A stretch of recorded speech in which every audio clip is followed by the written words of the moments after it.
Ikaw muna, Dr. Love, sa pagpapasensya sa tropa o kaibigan, hanggang saan lang dapat? Dapat mahaba. Pero sa tao, sa atin talaga, meron tayong hangganan. Pag alam mo, niloloko ka na, hindi ka na makakapagtimpi. At tanong ko lang sa inyong dalawa, alam niyo na physical siya makipaglaro. Intentional talaga yung ginagawa niya. Bakit nakikipaglaro pa kayo sa kanya? Wala na bang ibang makalaro sa barangay niyo? Otherwise, pag ganito makakalaro ko, sige na Brad, ikaw na lang. Hindi na ako makikipaglaro sa kanya. Kasi away lang di ba? Diliit ang mundo mo. Darating ang panahon, wala na makikipaglaro sa iyo. Kailangan talaga, if it's sports, andun yung sportsmanship, no? This will also teach you a lesson. Sa buhay natin, kung may pamilya ka na, sa buhay natin, hindi po pwedeng physical palagi, no? Minsan gagamitin ang utak natin. Ate Kuring? Ayan, thank you very much, Dr. Love. Tama naman yon. So, Attorney Lorna, yung sinabi mo na ipapaliwanag mo sa kanila tungkol sa legalidad nito. Alam mo, ang tawag dyan physical injuries. Pero kagaya ng ibang mga krimen, dapat may intensyon.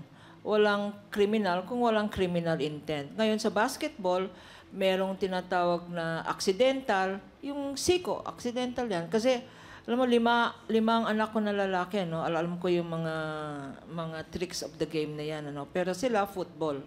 Talagang may nangyayaring aksidente sa football. So, kung intentional, kung tatlo yan, less serious, slight physical injuries, less serious physical injuries, tsaka serious physical injuries.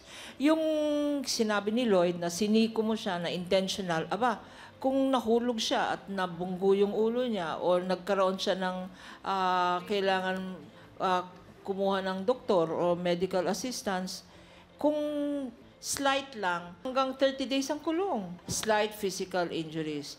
Ngayon, kunyari si Lloyd, hindi lang nahulog, sumakit ang chest niya, nagka-injury sa ulo, no? Kung requiring medical assistance for 90 days, ang tawag dyan, less serious physical injuries. Ngayon, pag kunyari, nahulog si Lloyd at naging nabulag, ay serious physical injuries na yan.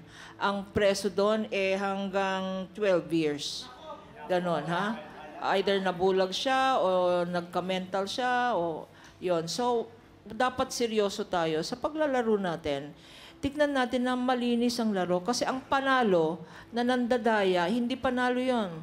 And lastly, sana, kasi face-to-face tayo at nasa barangay level tayo, sana gawin ng programa ang barangay. Huwag ng street sports. Gawin ng talagang programa ng barangay ninyo ang mag-organize ng sports festival.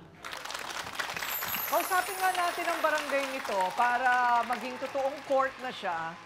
Tapos, kaya lang alam mo, ang motivasyon nila dito kumita rin Yes. 'Di ba? Kaya malalaki yung taya nila, tig-300 hindi ba? Doc Camille, paano ba dapat pagsabihan ng isang kalaro na hindi sasama ang loob niya at aamin? Mahirap yun, ano? Mahirap yun, Ate Coring. Siguro dapat nilang isipin, pag sinabi nating it's a group sport, ang talagang iisipin nyo, teamwork yun At saka dapat may communication.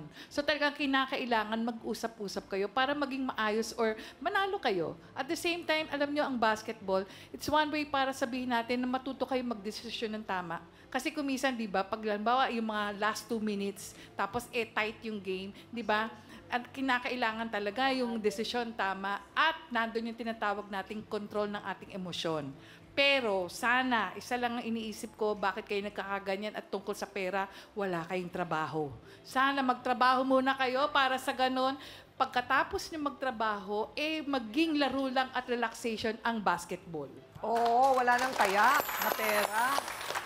Pagkatapos ang mga payo ng mga sausawero, ng ating trio tagapayo, tuloy pa rin ba ang pagkakaibigan nila o friendship over na? Abangan ang sagot sa pagbabalik ng Face to Face Harapan.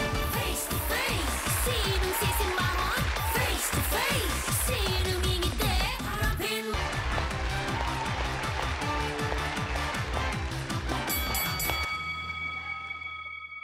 So, anong tingin ninyo? Meron ba kayong napulot naman sa ating usapan?